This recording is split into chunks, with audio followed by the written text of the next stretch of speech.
तो पकड़ लिए, तीनों को ला करके थाने में किए थे। कहाँ? डिंडौरी में सोधे देखने जा रहे हैं कह रहे थे। वहां भीड़ लगता था उनको देखने के लिए, वहां लाए। दुनिया के कोई भी ऐसे जितने भी संस्कृति हैं, जितने भी अपने आप को धर्म, कोई कर्म, कोई ये होते हैं, यह पंथ, कोई यह समुदाय, कोई वह समुदाय, यह सब ऐसा वाले, कोई संस्कृति में ऐसा है कि 48 घंटा बाद धरती के भीतर के गड़े हुए कोई जिंदा करके निकाले है? ये कब की बात है? 25 साल की बात है। जब हम अपने आंखों से 1997 में उमरिया जिला के एक चंगेरा गांव है, वहां पर हम लोग देखने गए थे कि दौरी कैसे उड़ाते हैं। कहा कि वो एक डोकरा था, कहा मैं नहीं, अरे नहीं बाबा, नहीं बेटा मैं नहीं जानो। कहा अरे कहा तो नहीं बाबा, तुरसे देखने से हमको दिखा देगा। अरे कहे अरे नहीं बताइए ऐसे। हम कहें कि एक घर का एक आध बोतल दारू पिया, एक बोतल दारू पिया, हमको देखना ही है तो एक बोतल दारू पिलाए उसको। जो बोला, रोटी बना करके जो है चीज जो बनाते हैं वो बनाए, सब कुछ किए, दौरी लाए, 2 ठे मुर्गा लाए, सब कुछ किए। इसके बाद में जब वास्तव में जब सब कुछ किया, जब उड़ाया है ना, हमारा तो सख्त हो गया। हाय निर्जीव, मुर्गा के मुड़ को काट के, वो मुर्गा पूरा वो कटा हुआ मुर्गा कुकरी को कहते हुए बोलता, उठने लगा, तो ऐसा उठने लगा, चक्की आने लगा। बोले बताओ कहाँ भेज दूं, कहाँ भेज दूं बता। अरे कहीं बाबा उतार दे हमको। तो कहा ऐसा थोड़ी उतारता है। कहा ये फिर जब चढ़ा है तो कोई ना कोई जीव में जा करके गिरेगा, तो जीव लेगा तब उतरेगा। तो कहा हम जैसा कर बाबा जी, हम ये नहीं जानते, आप लोग उतारो इसको। तो कहा इसलिए मैं 2 ठे मुर्गा मंगवाया था। कहा जो 1 ठे मुर्गा जो बचा था, उस मुर्गा के नाम से उसमें जब हल्दी चावल आवल दाल चावल फेंका, तब फिर वो जो ऊपर के फटाक से वो तरफ वो मुर्गा अपने आप बिना मारे मर गया, बिना मारे। ऐसी पावर है कोई? पहले के हम छोटे छोटे थे हमारे जमाने तक में, और हमारा ज्यादा उम्र नहीं है, मेरा भी 53 साल चल रहा है ना। 53 साल की उम्र में जब हम छोटे छोटे थे इनके बराबर, जब भी अब गर्मी के समय आता था, अभी लड़के हम जुड़ गए, खोरी में जुड़ गए, बारी में उस समय खेलते थे। तो हम कहते हैं हर्रा के नकरी बहेरा के भूत, चढ़ जा भुलानी, चढ़ जा मंगर माटी के डोर, मंगर माटी के डोर। जब हम लोग जब गाते थे, इंगेरी के संग वाला छक्का मंजूरी, दिद्दीरी तोर बिछी कहाँ उतरी। वास्तव में जब जिसको पकड़ के हम भाव चढ़ाते थे और गाते थे तो उसको भाव चढ़ जाता था। जब बच्चे जिस समाज में इतना गुण रखते हों, इतना दिमाग रखते हों, इतना पावर उनके पास हो, तो बुजुर्गों के पास कितना पावर रहा होगा, कितना पावर रहा होगा। जब हम छोटे छोटे बच्चे उसको भाव चढ़ा करके, और यदि नहीं उतरता था तो कई जगह के जूठा उठा मिलता था, लाद के चटा देते थे, उस समय डोंडी ओड़ी चलते थे ना, वहां से तब उतर जाता था। जब बच्चों के पास में इतना ज्ञान था, आज जो बलात्कार हो रहे हैं, जो कछु घटना हो रहे हैं, उस समय हमारे बहन बेटियों की किसी की हिम्मत नहीं है कि टेढ़ी आंख से देख लें। क्यों नहीं देख सकते? जबरदस्ती यदि कोई करेंगे, जबरदस्ती कोई उनके पकड़ने के, कोई उनके साथ गलत व्यवहार करने के सोचेगा, तो उनके गुप्तांगों में खत्ता हो जाते थे, फोड़ा उठ जाते थे।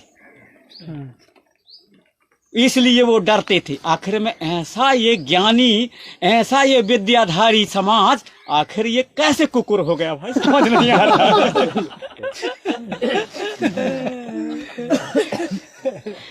नहाने से नहीं होता जी, नहाने से शक्ति नहीं आता। यदि नहाने से शक्ति आता तो जो नहा करके रोज दिन पूजा पाठ करता है वो ज्यादा भक्ति भाव करता, ज्यादा लोगों को ठीक करता। लेकिन ऐसा नहीं होता। जब बीची किसी को काट देगा तो जो 15 दिन तक नहीं नहाता, भैंस चराता रहता है, उसको लाएंगे। यदि उसके पास पावर नहीं होता तो कैसे उतार देता भाई जी? वो कभी नहीं नहाता। और पढ़ने लिखने से ज्ञान नहीं आता। MA वाले, BA वाले अच्छे से पढ़े लोगों को देखना, जब किसी की शादी ब्याह करनी होगी ना, तो वो क्या कहेंगे, अरे कैसा करने रह गया, अरे वो ओला बुलाओ, रे बोला बुलाओ, जो भैंस चराते रहते तो वो फिर बुला के लाएंगे, तो वो करवाएगा। तो तुम्हारे पढ़ने लिखने का क्या मतलब भाई? सब कुछ नेंग रस्म तो वो करवाता है, तो हमारे पढ़ने लिखने का मतलब क्या रह गया? हमको तो और अच्छा उससे सीखना चाहिए ना, क्या कैसा है। तो यहाँ तक घुसने में और यहाँ तक पहुँचने में अभी हमारे जो पुरखों का जो ज्ञान है वो परा विज्ञान है, विज्ञान से बहुत आगे। उसी का नकल कर करके ये कर रहे हैं भाई। अग्नि का ज्ञान दुनिया को हमने बताया, अनाज का ज्ञान दुनिया को हमने बताया। और मान लो कि बात में पढ़े लिखे, एक स्कूल वाले पढ़े हैं, कॉलेज में पढ़े हैं, अच्छा डिग्रीधारी हैं। अब 10 जन को आप लोग या 2 जन को, एक अच्छा डिग्रीधारी बहुत पढ़ा लिखा, उसको मान लो कि बाद में दुनिया पूरा खत्म हो जाए, सब जगह दाना पानी सब कुछ खत्म हो गया, दाना कुछ न रहे कहीं भी ना, एक अच्छा पढ़ा लिखा आदमी को और एक गांव में पढ़ा लिखा किया है, मतलब अपने बुजुर्गों को संगत किया है उसको, और पढ़ा लिखे आदमी को, दोनों को ले जा करके कम से कम नहीं तो 25-25 किलोमीटर के दूर में, 50-100 200 किलोमीटर के दूर में जंगल हो चारों तरफ, वहां ले जाके छोड़ दो। अब कौन जिंदा लौटेगा वहां से? जो स्कूल कॉलेज में, जो यूनिवर्सिटी में पढ़ा है, जो डिग्री किया है, वो लौटेगा जिंदा, कि जो नहीं पढ़ा है, अपने सियानों के साथ गांव में, परिवार में, समाज में रहा है, वो लौटेगा? कौन लौटेगा? वो जो पढ़ा लिखा है वो कब भी नहीं लौट सकता। उसको मालूम ही नहीं है, जब भूख लगेगा वहाँ, अनाज नहीं मिलेगा, वहाँ खाना नहीं मिलेगा, पानी नहीं मिलेगा, तो जो संगत किया है बुजुर्गों के, सियानों के, परिवार में, अपने गांव बस्ती में, उसको मालूम है कि कौन पेड़ के छाली खाया जाता है, कौन पेड़ के कांदा खाया जाता है, कौन पेड़ के पत्ती खाया जाता है, जिंदा रहा जाता है। उसको जो पढ़ा लिखा है उसको तो ज्ञान ही नहीं है कुछ भी। वो पता चला कि भूख में कुछ भी खा, मरने वाला पत्ती खा लेता, वो मर जाएगा वहीं, लेकिन कौन जिंदा रहेगा? जो अपने परिवार में, गांव में सीखा है वो जिंदा रहेगा। तो कौन जरूरी है? ज्ञान। ये ज्ञान जरूरी है। हम नहीं कहते कि पढ़ाई मत करो, पढ़ाई करो, मैं भी तो एमए किया हूँ, डबल एमए किया हूँ ना, लेकिन ऐसा नहीं है कि हम पढ़ाई के मारे में इतना किया हूँ, इतना पढ़ लिखे तो बड़ा भूख हो गया। कुछ नहीं है, तेरे पास पुस्तकीय ज्ञान है। ज्ञान कहाँ से आएगा? ज्ञान आएगा हमारे संस्कार, आएगा हमारे पुरखों से। वहां पर बैठो, वहां पर सब कुछ के, तब हमको ज्ञान मिल पाएगा। असली चीज हमारे नानी के पास ज्ञान आएगा।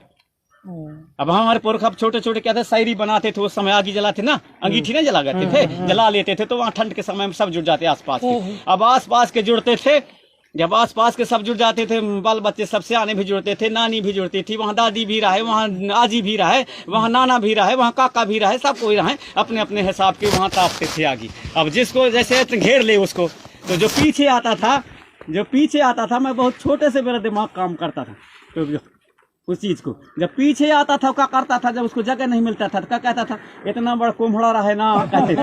उसको धीरे से हाथ घुसेड़ता था ऐसा, और दोनों तरफ बढ़ते लगे, फिर बढ़ते करके 2 झटके गिरा के अपने आगे हो जाते। वैसे ही हाल हमारे समाज का हुआ जी। दूसरे लोग क्या किए, सूजी बन के घुसे, कितना बड़ा कोमड़ा रहा है ना, और ऐसे फैलाते वो तुम्हारे सब में, तुम्हारे सत्ता में, तुम्हारे संस्कृति में, तुम्हारे धर्म में, तुम्हारे कर्म में, तुम्हारे खेत में, खलिहान में, व्यवहार में, चाल में, चलन में, सब कुछ में तुम्हारा कब्जा कर लिए, तुमको धकेल दिया पीछे अपने बढ़िया। ये शिक्षा मिलता है ना, वो शायरी था अपने से। जी।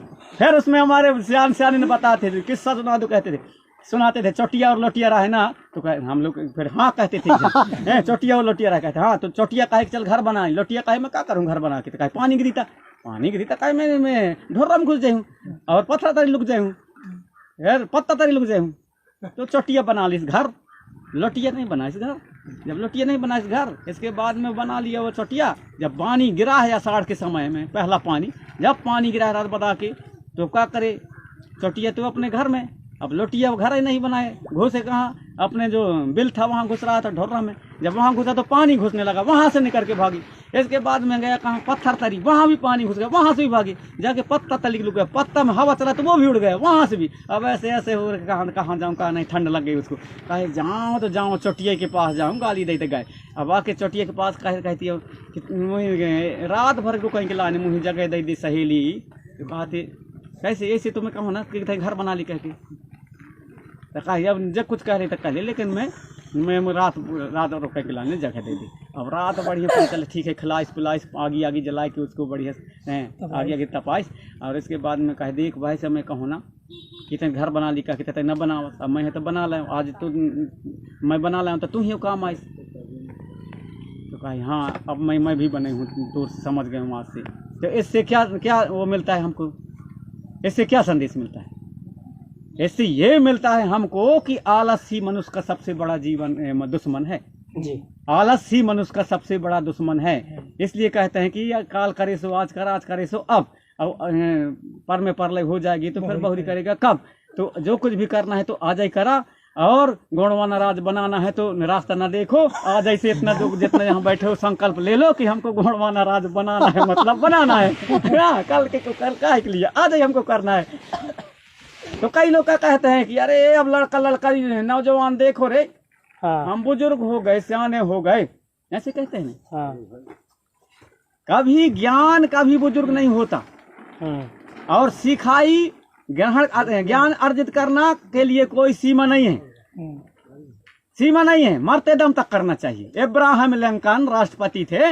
इब्राहिम लिंकन एरोप्लेन में सवारी कर रहे थे तो सवारी करते करते मतलब कहना चाहिए जो एरोप्लेन है, जो हवाई जहाज है, उसमें इंजन खराब हो गई। वो पूछता हुआ मतलब पेपर पढ़ रहे थे इब्राहिम लिंकन। भगदड़ मच गई पूरे ट्रेन में और वो आराम से पढ़ रहे हैं इब्राहिम लिंकन जी। तो पास वाले बोले सर पूरा जो है कहना इंजन खराब हो गया और सब भाग रहे हैं इधर उधर, आप पूछता है पेपर पढ़ रहे हो आराम से। तो बोले जब गिरेंगे तब मरेंगे ना, लेकिन जब तक जिंदा है तब तक तो कुछ अध्ययन कर ले, पढ़ ले। जब तक जिंदा है तब तक तो कुछ पढ़ ले। ऐसे होते चक्कर खाते खाते दूसरे इंजन चालू हो गया तो फिर वो बच गए। तो कहने का मतलब ये है कि जब तक हम जिंदा हैं तब तक तो कुछ कर रहे हैं ना। ये काहे के लिए हम युवाओं के ऊपर ही थोपते हैं कि करना धरना तुम्हारे काम है, जब हम सियान हो गए तो बड़े करनीदार हो गए। ऐसा कुछ नहीं है, सियान भी करे अपना काम, सियान भी जगाए जितना जगने बने के। सियानों से जगाते बने तो सियान भी जगाओ। भाषण देने से जगे तो आदमी हमारा समाज तो भाषण दो, गीत गाने से जगे तो गीत गाओ, नाचने से जगे तो नाचो, पंडिती की नहीं करे तो पंडिती से जगो, झाड़ फूंक से जगे तो झाड़ फूंक करो, गुनियाना से जगे तो गुनियानीगिरी करो, दुकानदारी से जगे तो दुकानदारी करो, राजनीति से जगे तो राजनीति करो। जहां से समाज जगे और समाज संगठित हो, पहले जैसे हमारे समृद्धशाली गोंडवाना साम्राज्य का जो दर्शन है, जहां न कोई भेदभाव था, न कोई ऊंच नीच था, सब एक जैसे समान रूप से जीते खाते थे, उस व्यवस्था को लागू करना है तो सबकी जवाबदारी है। बुजुर्गों की भी जवाबदारी है, सियानों की भी जवाबदारी है, सियानन की भी जवाबदारी, नानी की भी जवाबदारी, दादी की भी जवाबदारी, आजी की भी जवाबदारी है, काका की भी जवाबदारी है, दादा की भी है, दाई की भी जवाबदारी है, मामा के भी, मामी की भी, भाभी के भी और भैया की भी जवाबदारी है, सांगों की भी जवाबदारी, भांटों की भी जवाबदारी है, और नन्हे मुन्ने छुआ पूता लड़का बच्चा सबके जवाबदारी है, तब गोंडवाना बनेगा। ठीक है जी। अब मेरे को ये टुकुर टुकुर देख रहे हैं कि कितना जल्दी उड़ते भागते।